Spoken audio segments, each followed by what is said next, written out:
सूर्यदेव का यह दिव्य चमत्कारी मंत्र सुबह में सिर्फ एक बार भी सुनकर छोड़ दिया तो सूर्यदेव आपको भी रोज देंगे करोड़ों का असीम धन दौलत। क्योंकि सूर्यदेव हमारे जीवन में प्रकाश दाता ही नहीं बल्कि अनंत धन, वैभव और अपार समृद्धि के अधिपति भी हैं। भक्तों, इस दिव्य धन प्राप्ति मंत्र की महाशक्ति आपके जीवन से हर प्रकार की आर्थिक तंगी, अभाव और ऋण को पल भर में दूर कर देती है। अगर आप सुबह सूर्योदय के समय इस मंत्र पाठ को सुनते हैं तो आपके भाग्य का द्वार तुरंत खुलने लगता है, क्योंकि यह मंत्र सूर्यदेव के सहस्त्र किरण और स्वर्णमय तेज को आपके जीवन में प्रवाहित करता है, जिससे आपके जीवन में नित्य करोड़ों का धन दौलत प्राप्ति का योग बनता है। भक्तों, इसके प्रभाव से रुका हुआ पैसा, व्यापार में बढ़ोतरी और अचानक प्राप्त होने वाला असीम धन सहज रूप से आपके जीवन में आने लगता है। बस आप अपना कर्म सही रखें और नियम के अनुसार 11 से 21 दिन तक रोज सुबह भगवान सूर्य का ध्यान करते हुए इस मंत्र उच्चारण पाठ को संख्या के अनुसार पूरा 108 बार सुने। आपका जीवन हमेशा खुशहाल रहेगा और आपकी सभी मनोकामनाओं की पूर्ति सूर्यदेव शीघ्र करेंगे। भक्तों, सच्चे मन और पूरी श्रद्धा से पूरा श्रवण करें। ॐ पद्ममालिनं रविमिन्दुमित्रं स्वर्णाभकान्तिं धनदं प्रभुं च यः सप्तधाम्ना जगतां प्रकाशः स एव लक्ष्मीं सततं ददातु। ॐ श्रीं ह्रीं आदित्याय सहस्रकिरणाय महाधन समृद्धि प्रदाय स्वाहा। ॐ पद्ममालिनं रविमिन्दुमित्रं स्वर्णाभकान्तिं धनदं प्रभुं च यः सप्तधाम्ना जगतां प्रकाशः स एव लक्ष्मीं सततं ददातु। ॐ श्रीं ह्रीं आदित्याय सहस्रकिरणाय महाधन समृद्धि प्रदाय स्वाहा। ॐ पद्ममालिनं रविमिन्दुमित्रं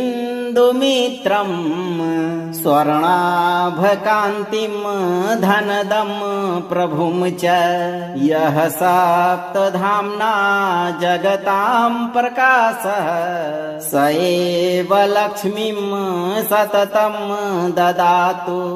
ॐ श्रीं ह्रीं आदित्याय सहस्रकिरणाय महाधन समृद्धि प्रदाय स्वाहा। ॐ पद्ममालिनं रविमिन्दुमित्रं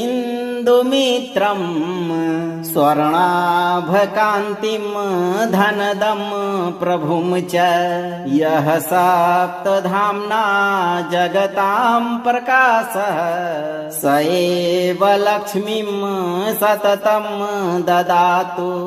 ॐ श्रीं ह्रीं आदित्याय सहस्रकिरणाय महाधन समृद्धि प्रदाय स्वाहा। ॐ पद्ममालिनं रविमिन्दुमित्रं स्वर्णाभकान्तिं धनदं प्रभुं च यः सप्तधाम्ना जगतां प्रकाशः स एव लक्ष्मीं सततं ददातु। ॐ श्रीं ह्रीं आदित्याय सहस्रकिरणाय महाधन समृद्धि प्रदाय स्वाहा। ॐ पद्ममालिनं रविमिन्दुमित्रं स्वर्णाभकान्तिं धनदं प्रभुं च यः सप्तधाम्ना जगतां प्रकाशः स एव लक्ष्मीं सततं ददातु। ॐ श्रीं ह्रीं आदित्याय सहस्रकिरणाय महाधन समृद्धि प्रदाय स्वाहा। ॐ पद्ममालिनं रविमिन्दुमित्रं स्वर्णाभकान्तिं धनदं प्रभुं च यः सप्तधाम्ना जगतां प्रकाशः स एव लक्ष्मीं सततं ददातु। ॐ श्रीं ह्रीं आदित्याय सहस्रकिरणाय महाधन समृद्धि प्रदाय स्वाहा। ॐ पद्ममालिनं रविमिन्दुमित्रं स्वर्णाभकान्तिं धनदं प्रभुं च यः सप्तधाम्ना जगतां प्रकाशः स एव लक्ष्मीं सततं ददातु। ॐ श्रीं ह्रीं आदित्याय सहस्रकिरणाय महाधन समृद्धि प्रदाय स्वाहा। ॐ पद्ममालिनं रविमिन्दुमित्रं स्वर्णाभकान्तिं धनदं प्रभुं च यः सप्तधाम्ना जगतां प्रकाशः स एव लक्ष्मीं सततं ददातु। ॐ श्रीं ह्रीं आदित्याय सहस्रकिरणाय महाधन समृद्धि प्रदाय स्वाहा। ॐ पद्ममालिनं रविमिन्दुमित्रं स्वर्णाभकान्तिं धनदं प्रभुं च यः सप्तधाम्ना जगतां प्रकाशः स एव लक्ष्मीं सततं ददातु। ॐ श्रीं ह्रीं आदित्याय सहस्रकिरणाय महाधन समृद्धि प्रदाय स्वाहा। ॐ पद्ममालिनं रविमिन्दुमित्रं स्वर्णाभकान्तिं धनदं प्रभुं च यः सप्तधाम्ना जगतां प्रकाशः स एव लक्ष्मीं सततं ददातु। ॐ श्रीं ह्रीं आदित्याय सहस्रकिरणाय महाधन समृद्धि प्रदाय स्वाहा। ॐ पद्ममालिनं रविमिन्दुमित्रं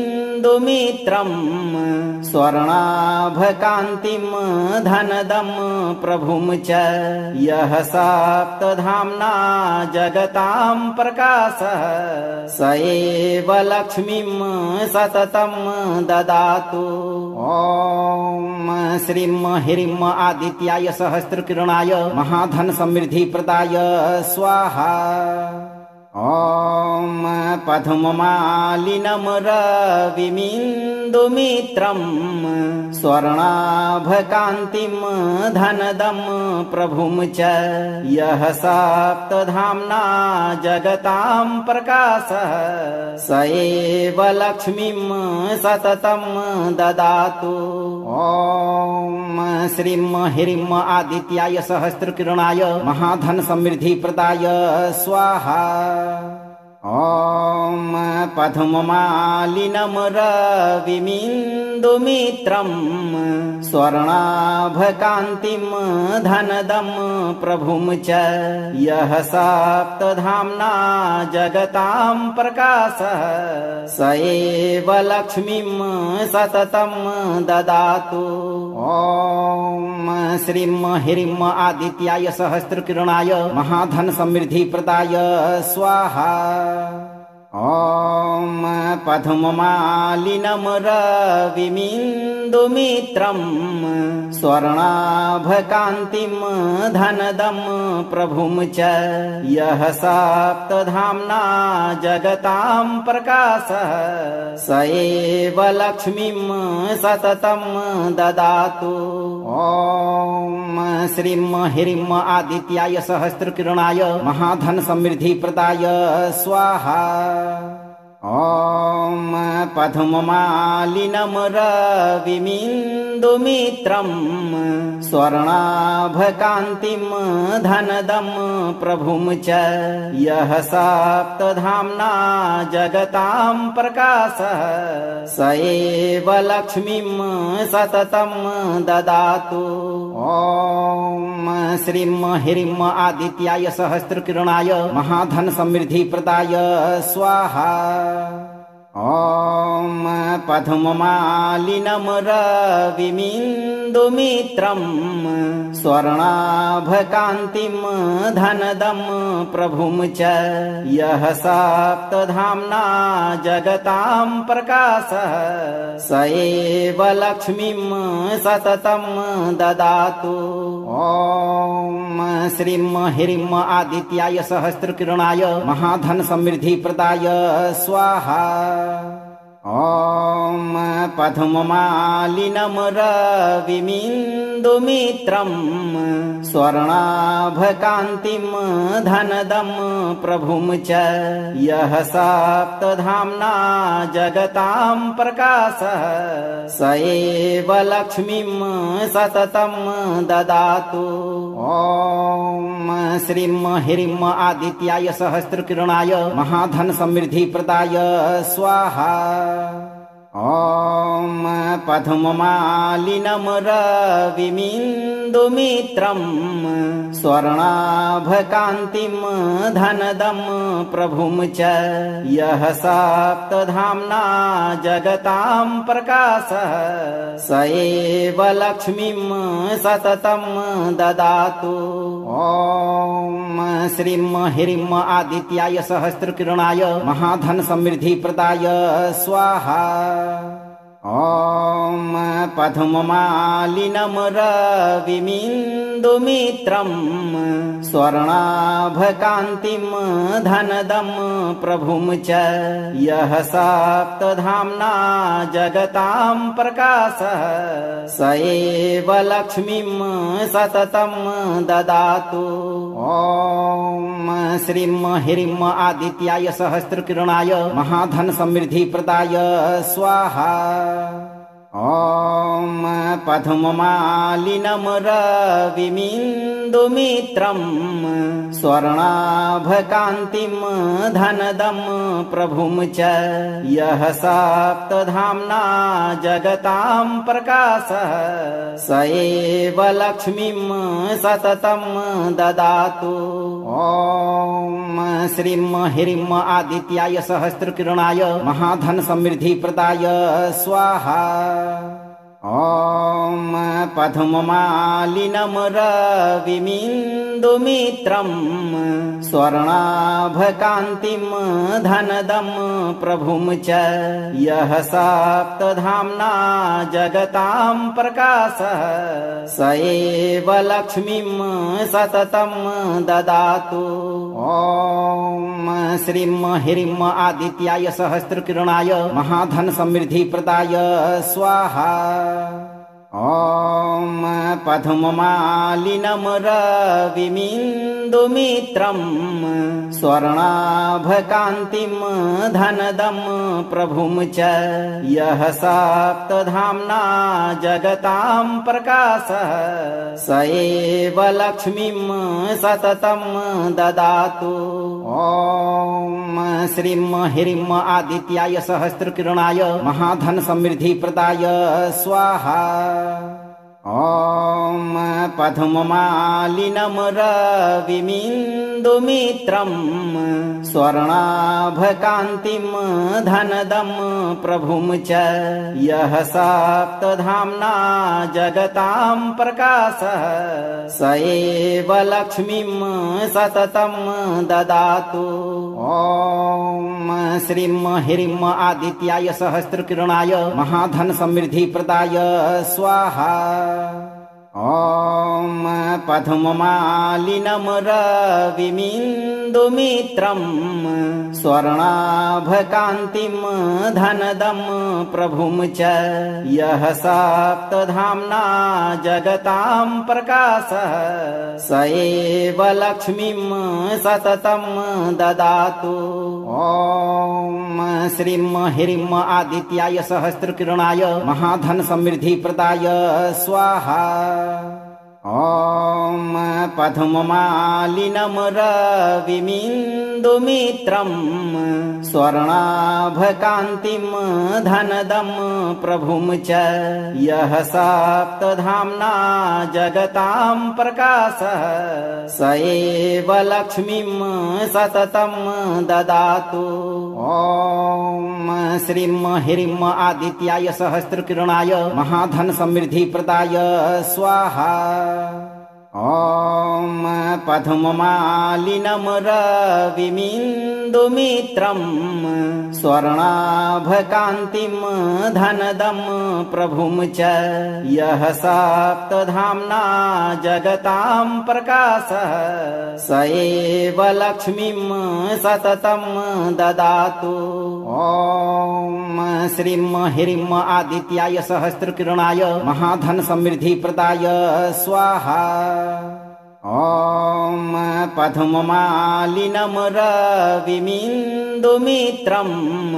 स्वर्णाभकान्तिं धनदं प्रभुं च यः सप्तधाम्ना जगतां प्रकाशः स एव लक्ष्मीं सततं ददातु। ॐ श्रीं ह्रीं आदित्याय सहस्रकिरणाय महाधन समृद्धि प्रदाय स्वाहा। ॐ पद्ममालिनं रविमिन्दुमित्रं स्वर्णाभकान्तिं धनदं प्रभुं च यः सप्तधाम्ना जगतां प्रकाशः स एव लक्ष्मीं सततं ददातु। ॐ श्रीं ह्रीं आदित्याय सहस्रकिरणाय महाधन समृद्धि प्रदाय स्वाहा। ॐ पद्ममालिनं रविमिन्दुमित्रं स्वर्णाभकान्तिं धनदं प्रभुं च यः सप्तधाम्ना जगतां प्रकाशः स एव लक्ष्मीं सततं ददातु। ॐ श्रीं ह्रीं आदित्याय सहस्रकिरणाय महाधन समृद्धि प्रदाय स्वाहा। ॐ पद्ममालिनं रविमिन्दुमित्रं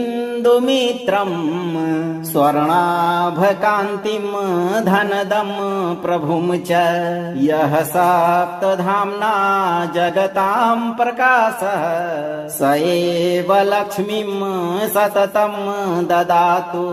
ॐ श्रीं ह्रीं आदित्याय सहस्रकिरणाय महाधन समृद्धि प्रदाय स्वाहा। ॐ पद्ममालिनं रविमिन्दुमित्रं स्वर्णाभकान्तिं धनदं प्रभुं च यः सप्तधाम्ना जगतां प्रकाशः स एव लक्ष्मीं सततं ददातु। ॐ श्रीं ह्रीं आदित्याय सहस्रकिरणाय महाधन समृद्धि प्रदाय स्वाहा। ॐ पद्ममालिनं रविमिन्दुमित्रं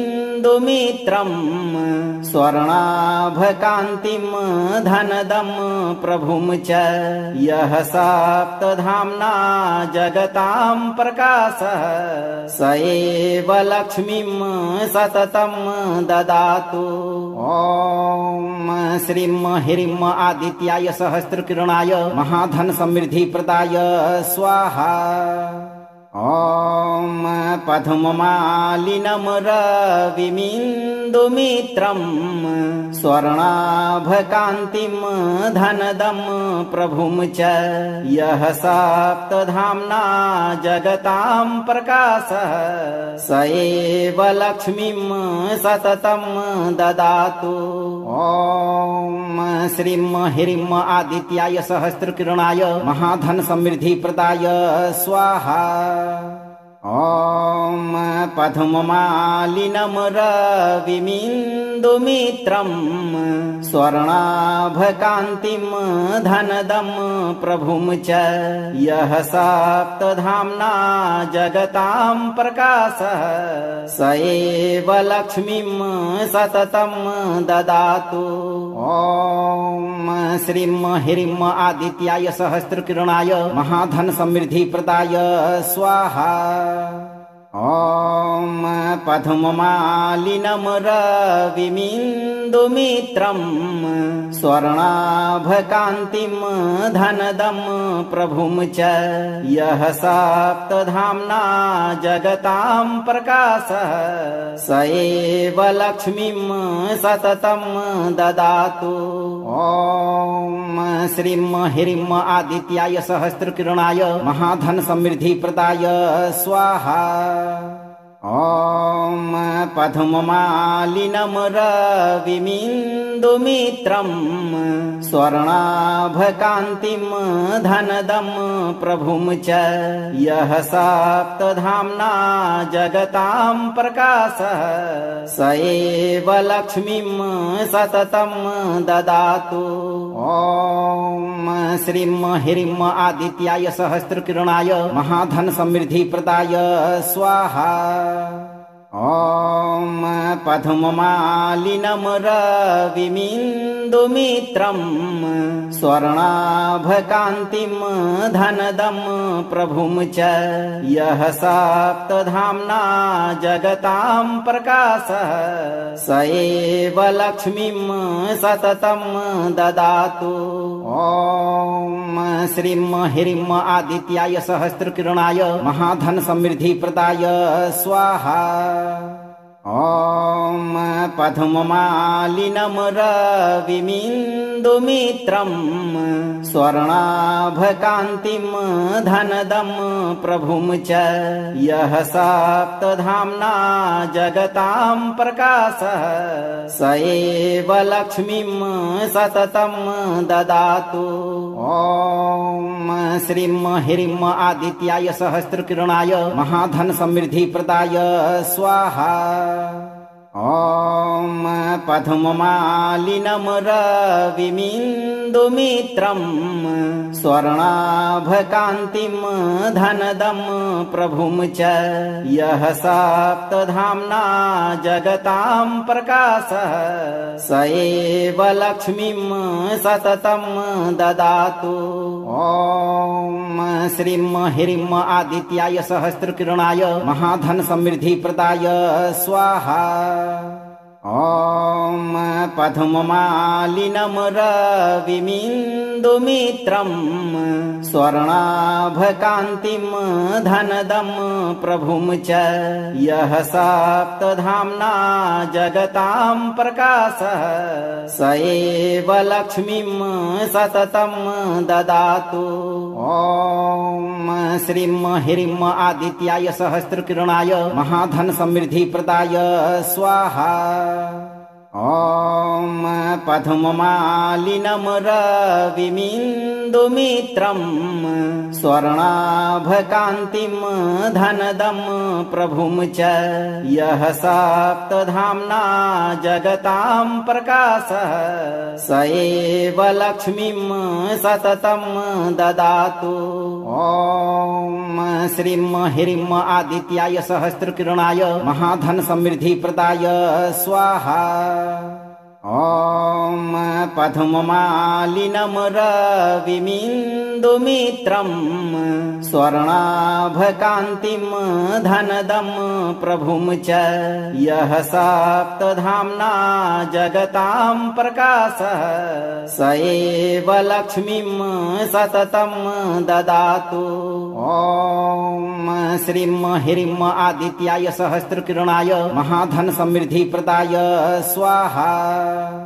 ॐ पद्ममालिनं रविमिन्दुमित्रं मित्रम् स्वर्णाभकान्तिम् धनदम् प्रभुम् च यः सप्तधाम्ना जगताम् प्रकाशः स एव लक्ष्मीम् सततम् ददातु।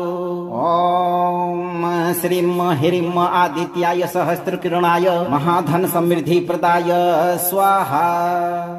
ॐ पद्ममालिनं रविमिन्दुमित्रं स्वर्णाभकान्तिं धनदं प्रभुं च यः सप्तधाम्ना जगतां प्रकाशः स एव लक्ष्मीं सततं ददातु।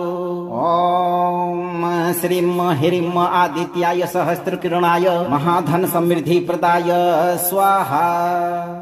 ॐ पद्ममालिनं रविमिन्दुमित्रं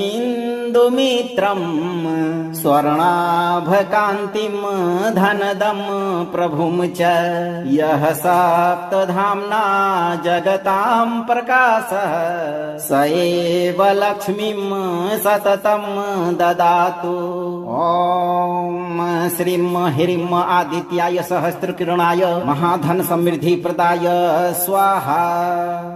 ॐ पद्ममालिनं रविमिन्दुमित्रं स्वर्णाभकान्तिं धनदं प्रभुं च यः सप्तधाम्ना जगतां प्रकाशः स एव लक्ष्मीं सततं ददातु। ॐ श्रीं ह्रीं आदित्याय सहस्रकिरणाय महाधन समृद्धि प्रदाय स्वाहा। ॐ पद्ममालिनं रविमिन्दुमित्रं स्वर्णाभकान्तिं धनदं प्रभुं च यः सप्तधाम्ना जगतां प्रकाशः स एव लक्ष्मीं सततं ददातु। ॐ श्रीं ह्रीं आदित्याय सहस्रकिरणाय महाधन समृद्धि प्रदाय स्वाहा। ॐ पद्ममालिनं रविमिन्दुमित्रं स्वर्णाभकान्तिं धनदं प्रभुं च यः सप्तधाम्ना जगतां प्रकाशः स एव लक्ष्मीं सततं ददातु। ॐ श्रीं ह्रीं आदित्याय सहस्रकिरणाय महाधन समृद्धि प्रदाय स्वाहा। ॐ पद्ममालिनं रविमिन्दुमित्रं स्वर्णाभकान्तिं धनदं प्रभुं च यः सप्तधाम्ना जगतां प्रकाशः स एव लक्ष्मीं सततं ददातु। ॐ श्रीं ह्रीं आदित्याय सहस्रकिरणाय महाधन समृद्धि प्रदाय स्वाहा। ॐ पद्ममालिनं रविमिन्दुमित्रं स्वर्णाभकान्तिं धनदं प्रभुं च यः सप्तधाम्ना जगतां प्रकाशः स एव लक्ष्मीं सततं ददातु। ॐ श्रीं ह्रीं आदित्याय सहस्रकिरणाय महाधन समृद्धि प्रदाय स्वाहा। ॐ पद्ममालिनं रविमिन्दुमित्रं स्वर्णाभकान्तिं धनदं प्रभुं च यः सप्तधाम्ना जगतां प्रकाशः स एव लक्ष्मीं सततं ददातु। ॐ श्रीं ह्रीं आदित्याय सहस्रकिरणाय महाधन समृद्धि प्रदाय स्वाहा। ॐ पद्ममालिनं रविमिन्दुमित्रं स्वर्णाभकान्तिं धनदं प्रभुं च यः सप्तधाम्ना जगतां प्रकाशः स एव लक्ष्मीं सततं ददातु। ॐ श्रीं ह्रीं आदित्याय सहस्रकिरणाय महाधन समृद्धिप्रदाय स्वाहा। ॐ पद्ममालिनं रविमिन्दुमित्रं स्वर्णाभकान्तिं धनदं प्रभुं च यः सप्तधाम्ना जगतां प्रकाशः स एव लक्ष्मीं सततं ददातु। ॐ श्रीं ह्रीं आदित्याय सहस्रकिरणाय महाधन समृद्धिप्रदाय स्वाहा। ॐ पद्ममालिनं रविमिन्दुमित्रं स्वर्णाभकान्तिं धनदं प्रभुं च यः सप्तधाम्ना जगतां प्रकाशः स एव लक्ष्मीं सततं ददातु। ॐ श्रीं ह्रीं आदित्याय सहस्रकिरणाय महाधन समृद्धिप्रदाय स्वाहा। ॐ पद्ममालिनं रविमिन्दुमित्रं स्वर्णाभकान्तिं धनदं प्रभुं च यः सप्तधाम्ना जगतां प्रकाशः स एव लक्ष्मीं सततं ददातु। ॐ श्रीं ह्रीं आदित्याय सहस्रकिरणाय महाधन समृद्धिप्रदाय स्वाहा।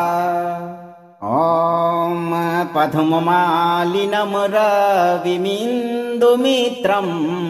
स्वर्णाभकान्तिं धनदं प्रभुं च यः सप्तधाम्ना जगतां प्रकाशः स एव लक्ष्मीं सततं ददातु। ॐ श्रीं ह्रीं आदित्याय सहस्रकिरणाय महाधन समृद्धिप्रदाय स्वाहा। ॐ पद्ममालिनं रविमिन्दुमित्रं स्वर्णाभकान्तिं धनदं प्रभुं च यः सप्तधाम्ना जगतां प्रकाशः स एव लक्ष्मीं सततं ददातु। ॐ श्रीं ह्रीं आदित्याय सहस्रकिरणाय महाधन समृद्धिप्रदाय स्वाहा। ॐ पद्ममालिनं रविमिन्दुमित्रं स्वर्णाभकान्तिं धनदं प्रभुं च यः सप्तधाम्ना जगतां प्रकाशः स एव लक्ष्मीं सततं ददातु। ॐ श्रीं ह्रीं आदित्याय सहस्रकिरणाय महाधन समृद्धिप्रदाय स्वाहा। ॐ पद्ममालिनं रविमिन्दुमित्रं स्वर्णाभकान्तिं धनदं प्रभुं च यः सप्तधाम्ना जगतां प्रकाशः स एव लक्ष्मीं सततं ददातु। ॐ श्रीं ह्रीं आदित्याय सहस्रकिरणाय महाधन समृद्धिप्रदाय स्वाहा। ॐ पद्ममालिनं रविमिन्दुमित्रं स्वर्णाभकान्तिं धनदं प्रभुं च यः सप्तधाम्ना जगतां प्रकाशः स एव लक्ष्मीं सततं ददातु। ॐ श्रीं ह्रीं आदित्याय सहस्रकिरणाय महाधन समृद्धिप्रदाय स्वाहा। ॐ पद्ममालिनं रविमिन्दुमित्रं स्वर्णाभकान्तिं धनदं प्रभुं च यः सप्तधाम्ना जगतां प्रकाशः स एव लक्ष्मीं सततं ददातु। ॐ श्रीं ह्रीं आदित्याय सहस्रकिरणाय महाधन समृद्धि प्रदाय स्वाहा। ॐ पद्ममालिनं रविमिन्दुमित्रं स्वर्णाभकान्तिं धनदं प्रभुं च यः सप्तधाम्ना जगतां प्रकाशः स एव लक्ष्मीं सततं ददातु। ॐ श्रीं ह्रीं आदित्याय सहस्रकिरणाय महाधन समृद्धि प्रदाय स्वाहा। ॐ पद्ममालिनं रविमिन्दुमित्रं स्वर्णाभकान्तिं धनदं प्रभुं च यः सप्तधाम्ना जगतां प्रकाशः स एव लक्ष्मीं सततं ददातु। ॐ श्रीं ह्रीं आदित्याय सहस्रकिरणाय महाधन समृद्धि प्रदाय स्वाहा। ॐ पद्ममालिनं रविमिन्दुमित्रं स्वर्णाभकान्तिं धनदं प्रभुं च यः सप्तधाम्ना जगतां प्रकाशः स एव लक्ष्मीं सततं ददातु। ॐ श्रीं ह्रीं आदित्याय सहस्रकिरणाय महाधन समृद्धि प्रदाय स्वाहा। ॐ पद्ममालिनं रविमिन्दुमित्रं स्वर्णाभकान्तिं धनदं प्रभुं च यः सप्तधाम्ना जगतां प्रकाशः स एव लक्ष्मीं सततं ददातु। ॐ श्रीं ह्रीं आदित्याय सहस्रकिरणाय महाधन समृद्धि प्रदाय स्वाहा। ॐ पद्ममालिनं रविमिन्दुमित्रं स्वर्णाभकान्तिं धनदं प्रभुं च यः सप्तधाम्ना जगतां प्रकाशः स एव लक्ष्मीं सततं ददातु। ॐ श्रीं ह्रीं आदित्याय सहस्रकिरणाय महाधन समृद्धि प्रदाय स्वाहा। ॐ पद्ममालिनं रविमिन्दुमित्रं स्वर्णाभकान्तिं धनदं प्रभुं च यः सप्तधाम्ना जगतां प्रकाशः स एव लक्ष्मीं सततं ददातु। ॐ श्रीं ह्रीं आदित्याय सहस्रकिरणाय महाधन समृद्धि प्रदाय स्वाहा। ॐ पद्ममालिनं रविमिन्दुमित्रं स्वर्णाभकान्तिं धनदं प्रभुं च यः सप्तधाम्ना जगतां प्रकाशः स एव लक्ष्मीं सततं ददातु। ॐ श्रीं ह्रीं आदित्याय सहस्रकिरणाय महाधन समृद्धि प्रदाय स्वाहा। ॐ पद्ममालिनं रविमिन्दुमित्रं स्वर्णाभकान्तिं धनदं प्रभुं च यः सप्तधाम्ना जगतां प्रकाशः स एव लक्ष्मीं सततं ददातु। ॐ श्रीं ह्रीं आदित्याय सहस्रकिरणाय महाधन समृद्धि प्रदाय स्वाहा। ॐ पद्ममालिनं रविमिन्दुमित्रं स्वर्णाभकान्तिं धनदं प्रभुं च यः सप्तधाम्ना जगतां प्रकाशः स एव लक्ष्मीं सततं ददातु। ॐ श्रीं ह्रीं आदित्याय सहस्रकिरणाय महाधन समृद्धि प्रदाय स्वाहा। ॐ पद्ममालिनं रविमिन्दुमित्रं स्वर्णाभकान्तिं धनदं प्रभुं च यः सप्तधाम्ना जगतां प्रकाशः स एव लक्ष्मीं सततं ददातु। ॐ श्रीं ह्रीं आदित्याय सहस्रकिरणाय महाधन समृद्धि प्रदाय स्वाहा।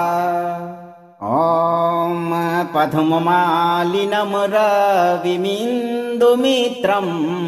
स्वर्णाभकान्तिं धनदं प्रभुं च यः सप्तधाम्ना जगतां प्रकाशः स एव लक्ष्मीं सततं ददातु।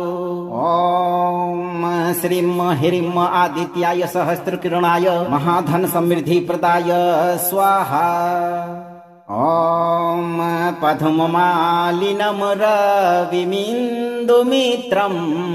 स्वर्णाभकान्तिं धनदं प्रभुं च यः सप्तधाम्ना जगतां प्रकाशः स एव लक्ष्मीं सततं ददातु। ॐ श्रीं ह्रीं आदित्याय सहस्रकिरणाय महाधन समृद्धि प्रदाय स्वाहा। ॐ पद्ममालिनं रविमिन्दुमित्रं स्वर्णाभकान्तिं धनदं प्रभुं च यः सप्तधाम्ना जगतां प्रकाशः स एव लक्ष्मीं सततं ददातु। ॐ श्रीं ह्रीं आदित्याय सहस्रकिरणाय महाधन समृद्धि प्रदाय स्वाहा। ॐ पद्ममालिनं रविमिन्दुमित्रं स्वर्णाभकान्तिं धनदं प्रभुं च यः सप्तधाम्ना जगतां प्रकाशः स एव लक्ष्मीं सततं ददातु। ॐ श्रीं ह्रीं आदित्याय सहस्रकिरणाय महाधन समृद्धि प्रदाय स्वाहा। ॐ पद्ममालिनं रविमिन्दुमित्रं स्वर्णाभकान्तिं धनदं प्रभुं च यः सप्तधाम्ना जगतां प्रकाशः स एव लक्ष्मीं सततं ददातु। ॐ श्रीं ह्रीं आदित्याय सहस्रकिरणाय महाधन समृद्धि प्रदाय स्वाहा। ॐ पद्ममालिनं रविमिन्दुमित्रं स्वर्णाभकान्तिं धनदं प्रभुं च यः सप्तधाम्ना जगतां प्रकाशः स एव लक्ष्मीं सततं ददातु। ॐ श्रीं ह्रीं आदित्याय सहस्रकिरणाय महाधन समृद्धि प्रदाय स्वाहा।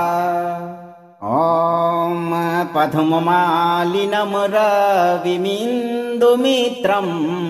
स्वर्णाभकान्तिं धनदं प्रभुं च यः सप्तधाम्ना जगतां प्रकाशः स एव लक्ष्मीं सततं ददातु। ॐ श्रीं ह्रीं आदित्याय सहस्रकिरणाय महाधन समृद्धि प्रदाय स्वाहा। ॐ पद्ममालिनं रविमिन्दुमित्रं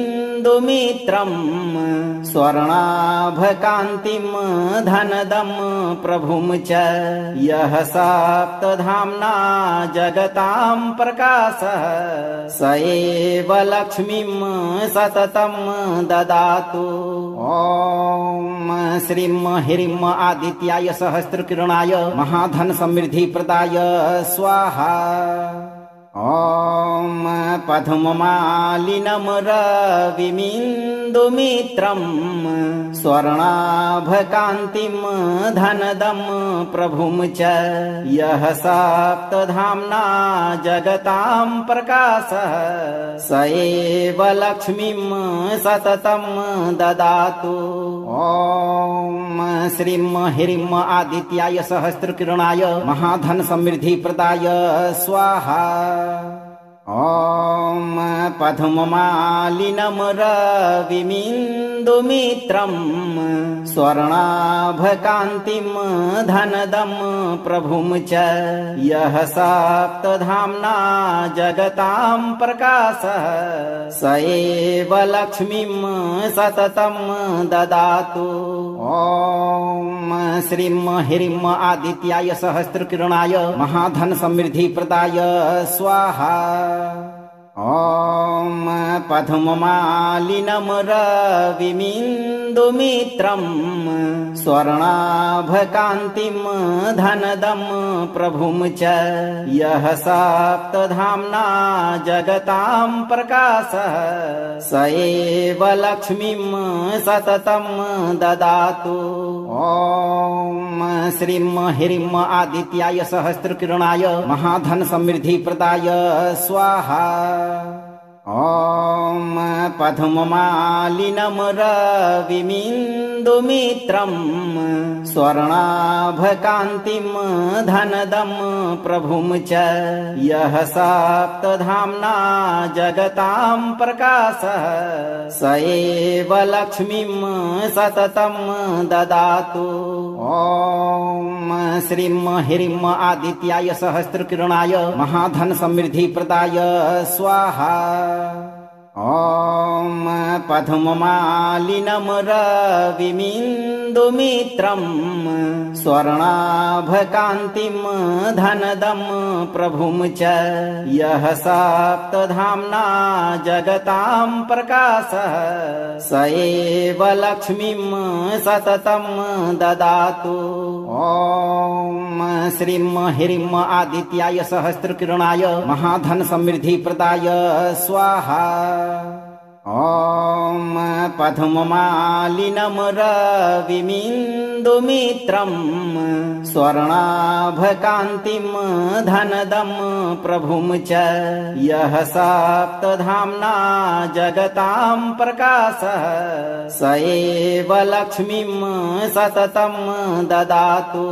ॐ श्रीं ह्रीं आदित्याय सहस्रकिरणाय महाधन समृद्धि प्रदाय स्वाहा। ॐ पद्ममालिनं रविमिन्दुमित्रं स्वर्णाभकान्तिं धनदं प्रभुं च यः सप्तधाम्ना जगतां प्रकाशः स एव लक्ष्मीं सततं ददातु। ॐ श्रीं ह्रीं आदित्याय सहस्रकिरणाय महाधन समृद्धि प्रदाय स्वाहा। ॐ पद्ममालिनं रविमिन्दुमित्रं स्वर्णाभकान्तिं धनदं प्रभुं च यः सप्तधाम्ना जगतां प्रकाशः स एव लक्ष्मीं सततं ददातु। ॐ श्रीं ह्रीं आदित्याय सहस्रकिरणाय महाधन समृद्धि प्रदाय स्वाहा। ॐ पद्ममालिनं रविमिन्दुमित्रं स्वर्णाभकान्तिं धनदं प्रभुं च यः सप्तधाम्ना जगतां प्रकाशः स एव लक्ष्मीं सततं ददातु। ॐ श्रीं ह्रीं आदित्याय सहस्रकिरणाय महाधन समृद्धि प्रदाय स्वाहा। ॐ पद्ममालिनं रविमिन्दुमित्रं स्वर्णाभकान्तिं धनदं प्रभुं च यः सप्तधाम्ना जगतां प्रकाशः स एव लक्ष्मीं सततं ददातु। ॐ श्रीं ह्रीं आदित्याय सहस्रकिरणाय महाधन समृद्धिप्रदाय स्वाहा। ॐ पद्ममालिनं रविमिन्दुमित्रं स्वर्णाभकान्तिं धनदं प्रभुं च यः सप्तधाम्ना जगतां प्रकाशः स एव लक्ष्मीं सततं ददातु।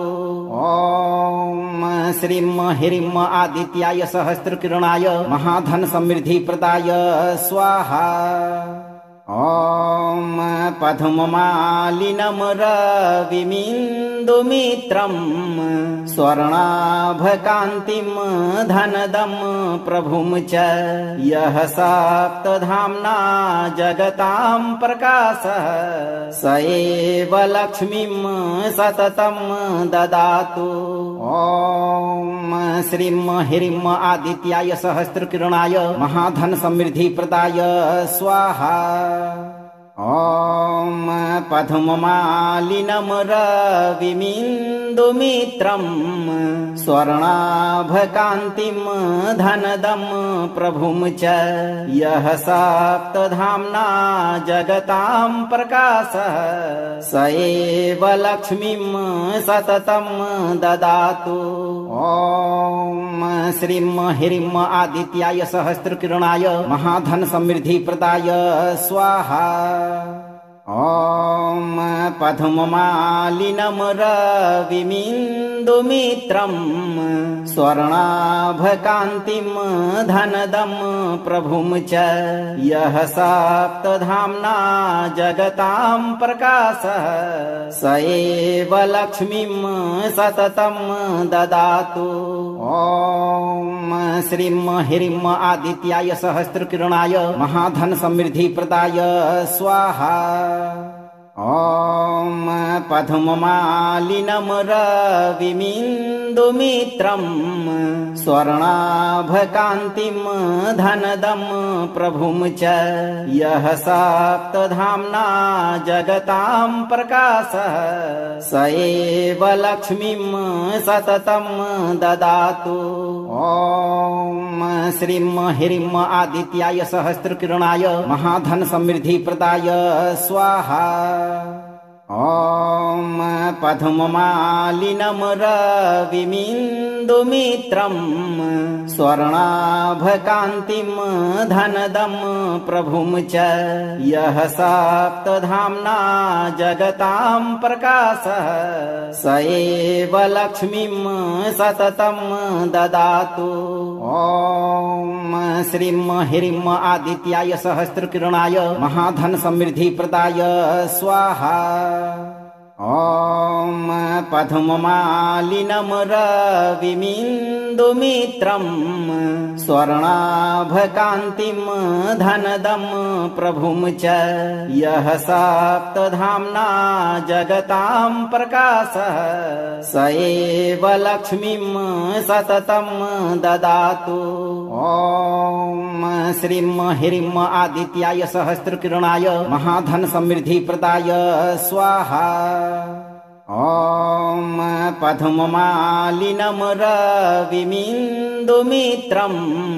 स्वर्णाभकान्तिं धनदं प्रभुं च यः सप्तधाम्ना जगतां प्रकाशः स एव लक्ष्मीं सततं ददातु। ॐ श्रीं ह्रीं आदित्याय सहस्रकिरणाय महाधन समृद्धिप्रदाय स्वाहा। ॐ पद्ममालिनं रविमिन्दुमित्रं स्वर्णाभकान्तिं धनदं प्रभुं च यः सप्तधाम्ना जगतां प्रकाशः स एव लक्ष्मीं सततं ददातु। ॐ श्रीं ह्रीं आदित्याय सहस्रकिरणाय महाधन समृद्धि प्रदाय स्वाहा। ॐ पद्ममालिनं रविमिन्दुमित्रं स्वर्णाभकान्तिं धनदं प्रभुं च यः सप्तधाम्ना जगतां प्रकाशः स एव लक्ष्मीं सततं ददातु। ॐ श्रीं ह्रीं आदित्याय सहस्रकिरणाय महाधन समृद्धि प्रदाय स्वाहा। ॐ पद्ममालिनं रविमिन्दुमित्रं स्वर्णाभकान्तिं धनदं प्रभुं च यः सप्तधाम्ना जगतां प्रकाशः स एव लक्ष्मीं सततं ददातु। ॐ श्रीं ह्रीं आदित्याय सहस्रकिरणाय महाधन समृद्धि प्रदाय स्वाहा। ॐ पद्ममालिनं रविमिन्दुमित्रं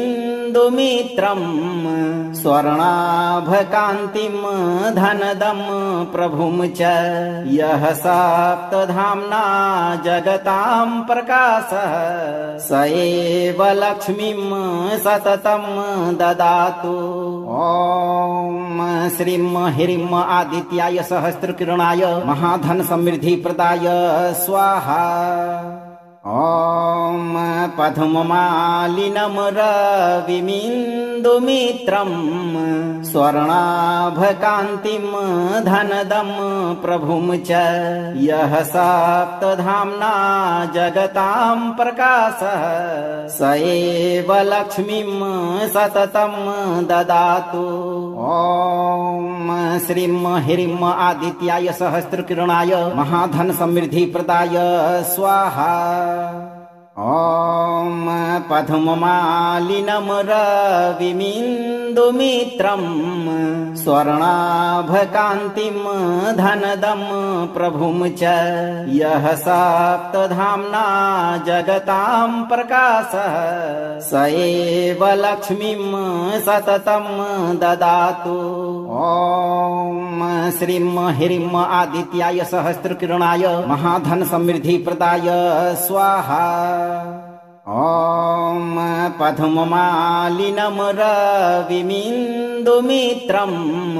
स्वर्णाभकान्तिं धनदं प्रभुं च यः सप्तधाम्ना जगतां प्रकाशः स एव लक्ष्मीं सततं ददातु। ॐ श्रीं ह्रीं आदित्याय सहस्रकिरणाय महाधन समृद्धि प्रदाय स्वाहा। ॐ पद्ममालिनं रविमिन्दुमित्रं स्वर्णाभकान्तिं धनदं प्रभुं च यः सप्तधाम्ना जगतां प्रकाशः स एव लक्ष्मीं सततं ददातु। ॐ श्रीं ह्रीं आदित्याय सहस्रकिरणाय महाधन समृद्धि प्रदाय स्वाहा। ॐ पद्ममालिनं रविमिन्दुमित्रं स्वर्णाभकान्तिं धनदं प्रभुं च यः सप्तधाम्ना जगतां प्रकाशः स एव लक्ष्मीं सततं ददातु। ॐ श्रीं ह्रीं आदित्याय सहस्रकिरणाय महाधन समृद्धि प्रदाय स्वाहा। ॐ पद्ममालिनं रविमिन्दुमित्रं स्वर्णाभकान्तिं धनदं प्रभुं च यः सप्तधाम्ना जगतां प्रकाशः स एव लक्ष्मीं सततं ददातु। ॐ श्रीं ह्रीं आदित्याय सहस्रकिरणाय महाधन समृद्धि प्रदाय स्वाहा।